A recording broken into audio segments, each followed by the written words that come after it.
అంటే తెలంగాణ రాష్ట్రం విద్యాపరంగా ఎంత ఇబ్బందులలో ఉంది అనేది ఒక్కసారి చూస్తే ఒకసారి ఆ విద్యా వ్యవస్థ పరిస్థితులు మనం ఒక్కసారి గమనిస్తే చాలా ఆశ్చర్యకరమైనటువంటి విషయాలు ఉంటాయి. ఈ దేశంలో మొత్తం ప్రపంచంలోనే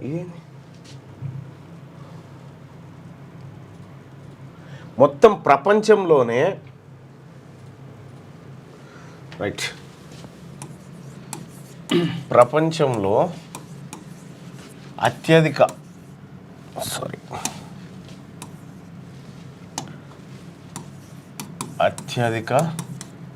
నిరక్షరాస్యులు ఉన్న దేశం మనదే.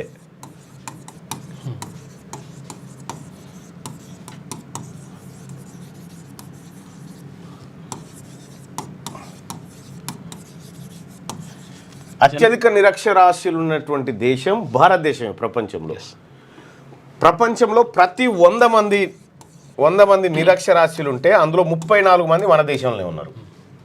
34 మంది మన దేశంలో ఉన్నారు.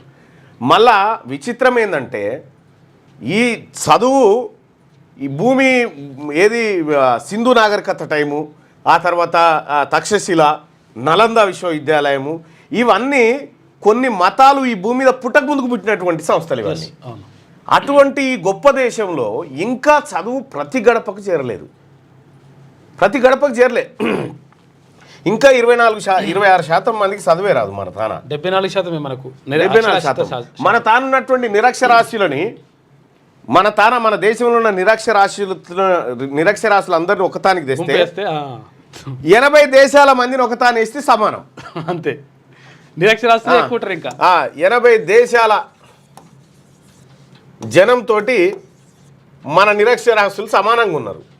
అంటే మన దేశంలో విద్యా వ్యవస్థ ఎట్లా దెబ్బతిన్నదో చూడండి. మనము ఇక్కడ గమనించాల్సినటువంటి విషయం ఏంటంటే, సో ఒక 2 మినిట్స్ తీసుకుంటా దీని విషయంలో.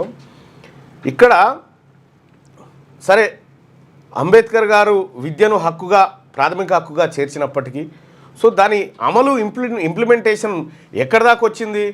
ఆఖరికి 2009లో రైట్ టు ఎడ్యుకేషన్ యాక్ట్ తెస్తే ఇప్పటి వరకు మన గవర్నమెంట్ ఇంప్లిమెంట్ చేయలే. మన గవర్నమెంటే ఇంప్లిమెంట్ చేయలేదు దీన్ని, విద్యా హక్కు చట్టం ఇప్పటి వరకు. మరి ఇప్పుడు ఏమైనా చేస్తారో తెలియదు. చట్టాన్ని ఇంప్లిమెంట్ చేయలే. ఇక రాజశేఖర్ రెడ్డి గారు 2008 ఆగస్టులో ఫీజు రియంబర్స్మెంట్ పథకం తీసుకొచ్చింది. ఫీజు రియంబర్స్మెంట్ పథకం తీసుకొస్తే దాంట్లో ఏం చేసిరంటే సేమ్ టైం మొత్తం ఇంజనీరింగ్ కాలేజీలు అన్నీ స్టార్ట్ చేసిరు. వాళ్ళు స్టార్ట్ చేసి రాష్ట్ర ప్రభుత్వం నుంచి నేరుగా ఇలా పైసలు పోయినాయి. ఈ మధ్యలో చదువుకున్నటువంటి పోరగాళ్ళు ఎవరైతే ఉన్నారో ఈ స్కిల్స్ లేక చదువు సరిగా అందక ఇదో రకమైనటువంటి దోపిడీ జరిగింది. ఇవాళ పోయిన ఒక్క ఏడాదే ఇంటర్మీడియట్ కాలేజీలు ప్రైవేట్ కాలేజీలు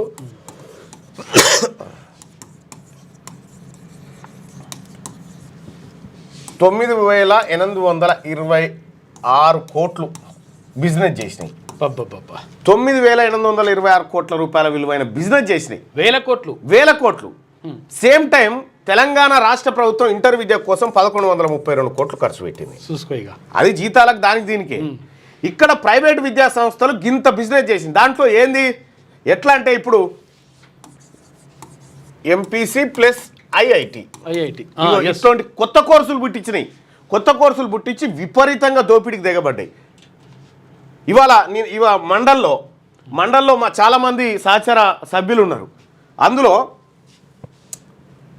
పట్నం మహేందర్ రెడ్డి గారు నిన్న ఈడనేలో వెళ్ళయింది. పట్నం మహేందర్ రెడ్డి గారు, పిసిసి చీఫ్ మహేష్ కుమార్ గౌడ్ గారు,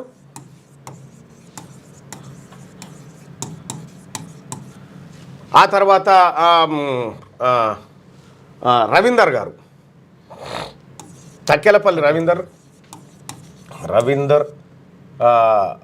రావు గారు, ఆ తర్వాత ఏవిఎన్ రెడ్డి గారు,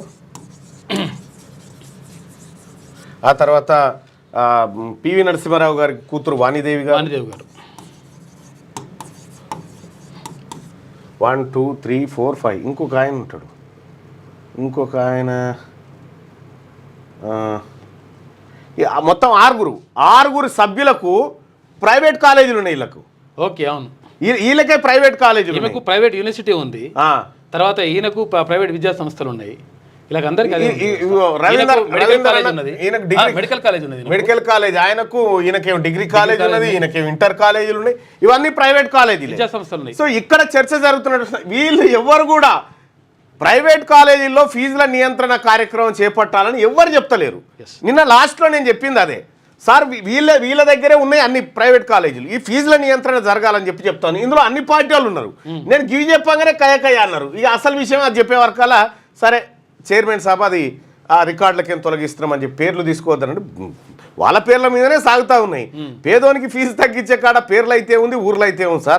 సార్ ఒక్కటేమంటే మనం గమనించాల్సింది, ఇక్కడ ఉన్నటువంటి వ్యవస్థ ప్రైవేటు ఇంజనీరింగ్ కాలేజీలు, ప్రైవేటు స్కూల్సు, ఈ వ్యవస్థ అంతా మండల్లో ఉండి ఈ ప్రభుత్వ పాఠశాలలో ఉన్నటువంటి విద్యను బాగు చేయాలి, ప్రైవేటు విద్యను తగ్గించాలనేటువంటి అంశంలో వీళ్ళందరూ ఎందుకు మద్దతు చేయగలుగుతారు? వీళ్ళు మండలిలో ఉన్నారు, అక్కడ అసెంబ్లీలో పల్లారాజేశ్వర రెడ్డి గారు ఉండే, మల్లారెడ్డి గారు ఉండే, రాజశేఖర్ రెడ్డి గారు ఉండే, ఇట్లా 12 మంది ఉన్నారు. అలా 12 మంది విద్యా సంస్థలలో ఉన్నారు.